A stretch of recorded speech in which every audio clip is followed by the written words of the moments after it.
An easy way to immediately improve the quality of your builds in Satisfactory and frankly any building game is the concept of depth.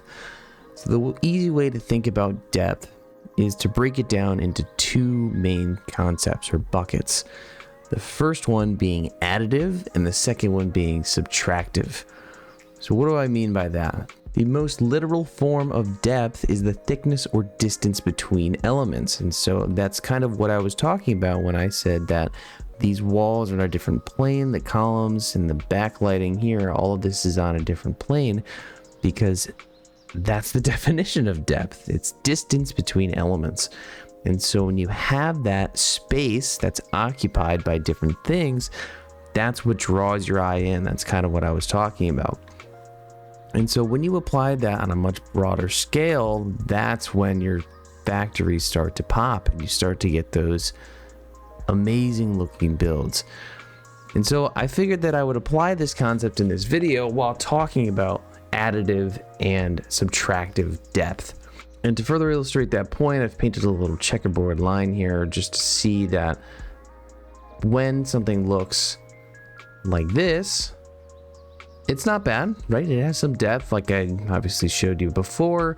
There's a little bit of distance between the different elements that you're looking at. When you go back and look at it, there's not a whole lot, right? Like it's not like we're looking at it from the side here. And obviously because it was a YouTube video, it's not finished completely, which is on me. But you look at it from the side here, you can see that there's not that much to it, right? In terms of the overall size, the amount of distance between these elements is not that large respective to how big the factory is. And so watch what happens if we just change something and we go from something that looks like this. And let's just add something here.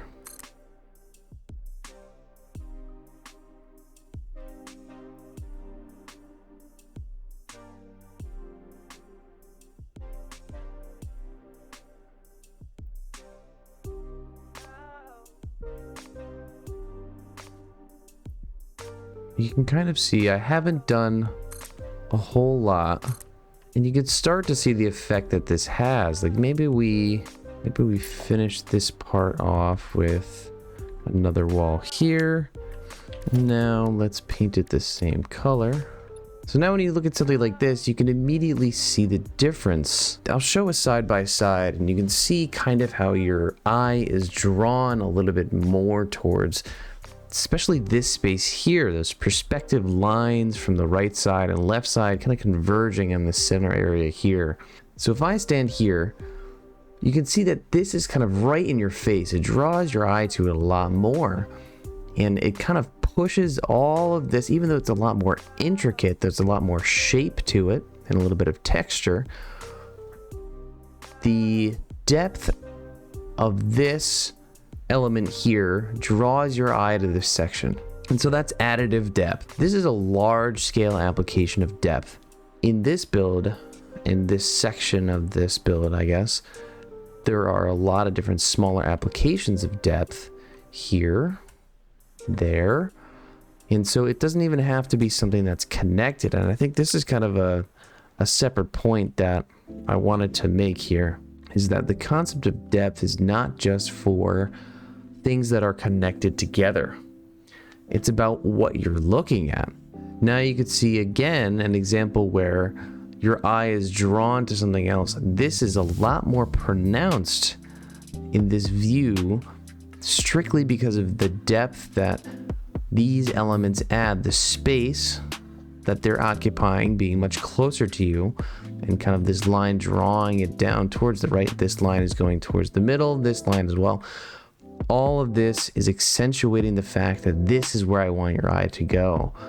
And again, I'll do a side by side where you can see the difference between the first, second, and third portions where we just had this center design, we added that left element, and then we added the right element. then you can see where your eye is drawn on each of those different designs. This is how you use depth to your advantage. Okay, so these are two different smaller examples of depth. And these are both additive depth examples. What is subtractive depth? You have a space that you build, and this is a factory, and that's, well, you got stuff in there, not like me that just has nothing. But you got stuff in there, it's producing stuff and whatever. So why don't we spruce the bottom up a little bit? So now we've taken away these, and maybe we just add this. And so now when we back up and look at it, you see we've taken away the bottom section. We've now drawn the attention upwards. And so you can see that even when looking at this same area we were looking at, your attention is now drawn at a higher level than it was before. It was kind of drawn here, maybe it's a little bit higher now. Removing a portion that wasn't really needed and adding something different there has contributed to this concept where there's a space difference between the different elements of this build that's causing you to look at this differently and take more time in doing so. That is subtractive depth. All right, let's try something different. Let's add a beam. All right, that is a bit more interesting. I kind of want to, let's do more of those over here. And so maybe we add these pillars back underneath. Even just changing it a bit like this really makes it, and yeah, it's been kind of a whole night. It took a little bit, but you see how just removing portions of the wall, so to speak, right? I mean, we kind of removed the whole wall and then placed pillars, but if we were to just carve out this pillar, you can see how placing them there and placing these arches here again changes how you look at this section of the build because of the space between these elements.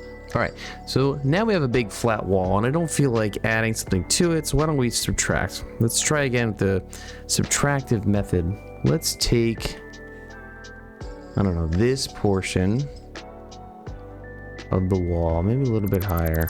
We have our window. It's very boring and I don't like looking at the back. All right, even with just this cutout, immediate difference. So now it's a bit more interesting, but again, there's just this large space here and we're kind of going into nothing. So maybe, and see, there's a little bit, but not a whole lot, right? Not entirely happy with that. And so the reason I didn't like this is because the depth that I was adding wasn't enough for the scale that it required.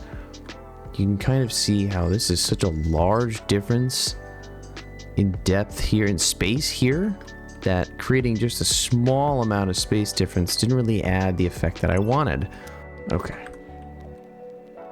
So now you can kind of see what I'm going for here.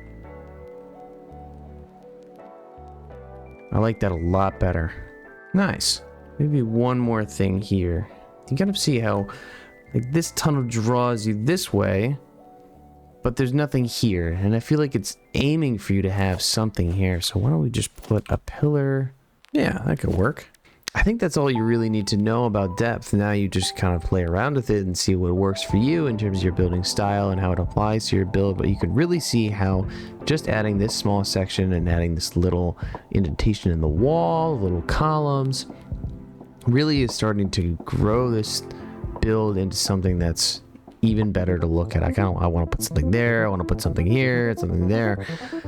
You get kind of lost in the sauce with going through depth, but thank you guys so much for watching. Don't forget to take that subscribe button, and I'll see you in the next one. Peace.